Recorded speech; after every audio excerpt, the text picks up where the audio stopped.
ओम शांति। मीठी बहन, आज मैं लेट होने की वजह से बाबा की मुरली नहीं पढ़ा पाया। क्या आपने पढ़ा है?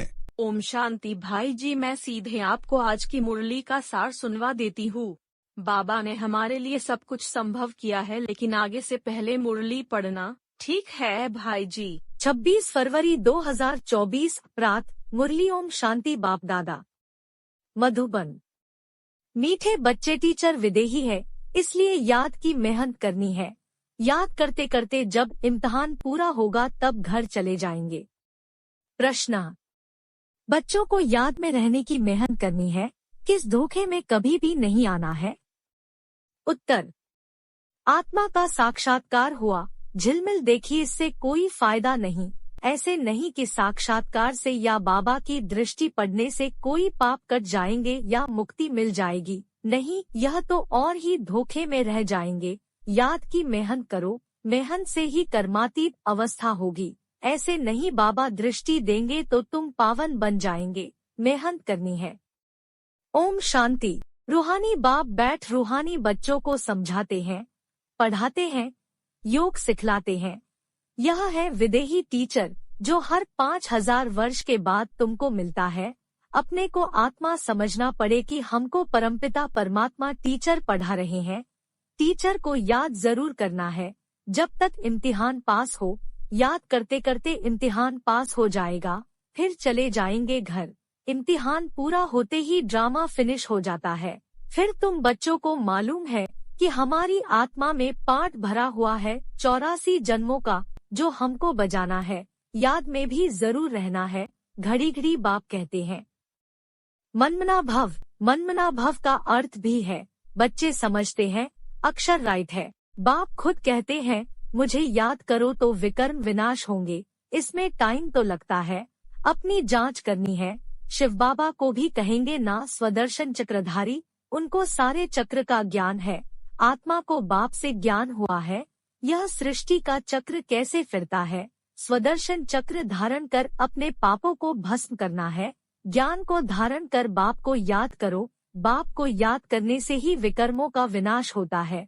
बाप है ही श्रीमत देने वाला। मेहनत अपनी करनी है। बाप के वर्षन फिर भक्ति में काम आते हैं। अब बाप कहते हैं मुझे याद करो तो विकर्म विनाश होंगे। बाप तो श्रीमत देते हैं। बाप अपने साथ मिलने का जो रास्ता बताते हैं, यह कोई नई बात नहीं है। बाप कहते हैं मैं कल्पकल्प आकर रास्ता बताता हूँ। तुम बच्चों को यह पता है कि यह हमारे राज्य की स्थापना हो रही है। जिन देवताओं की पूजा करते हैं उनका राज्य फिर स्थापन हो रहा है। 5000 वर्ष का चक्र है जो फिरता ही रहता है। बुलाते भी इसलिए हैं कि बाबा हम पतितों को आकर पावन बनाओ। फिर नॉलेज भी चाहिए, मनुष्य से देवता बनना है। बाप आते हैं बच्चों को राजयोग सिखलाने, दूसरे कोई को सिखाने आएगा भी नहीं। पतित पावन बाप को बुलाते हैं, बाबा हमको आकर पावन बनाओ। अब तुम पुण्य आत्मा बन रहे हो, वह भी बाप ही बतलाते हैं। वंडर है छोटी आत्मा में क्या क्या पाठ भरा हुआ है। बस बाबा को, चक्र को याद करना है। टीचर को भी याद करना है, नॉलेज को भी याद करना है। याद करते करते ड्रामा अनुसार कर्मातीत अवस्था को पा लेंगे। सहज योग तो बाप सिखलाते हैं। अब है कलयुग का अंत, फिर इन लक्ष्मी नारायण का राज्य आएगा। हम फिर यह बनते हैं। बाप कहते हैं मैं आया हूँ राजयोग सिखलाने। कल्पकल्प अनेक बार तुम मालिक बने हो। शिव बाबा आकर सुखधाम स्थापन करते हैं। वह खुद कहते हैं क्राइस्ट से 3000 वर्ष पहले भारत स्वर्ग था। पहले एक धर्म था, फिर दूसरे धर्म आए। बच्चों को वंडर खाना चाहिए। बाबा हमको बादशाही कैसे देते हैं। बाप आकर भक्ति का फल देते हैं। कितना सहज है, परंतु समझेंगे वही जिन्होंने कल पहले समझा होगा।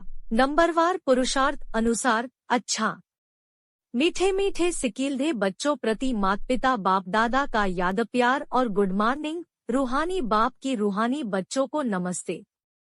परम पालना, परमात्मा श्रीमत और रोज वरदानों से झोली भरने वाले ऐसे ऊंचे ते ऊंचे बाप दादा माता पिता को याद प्यार और नमस्ते। शुक्रिया बाबा, शुक्रिया पद्मा पदम, शुक्रिया। धारणा के लिए मुख्य सार। एक, स्वदर्शन चक्र को धारण कर अपने पापों को भस्म करना है।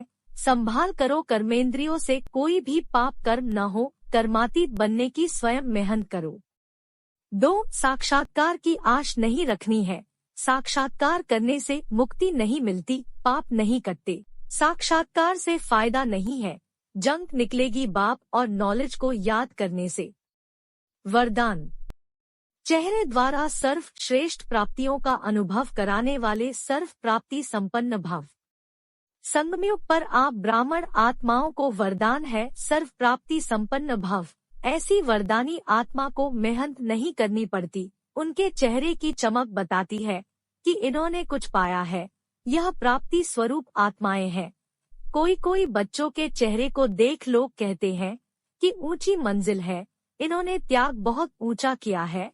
त्याग दिखाई देता है लेकिन भाग्य नहीं। जब सर्व प्राप्तियों के नशे में रह अपना भाग्य दिखाओ तो सहज आकर्षित होकर आएंगे। स्लोगन।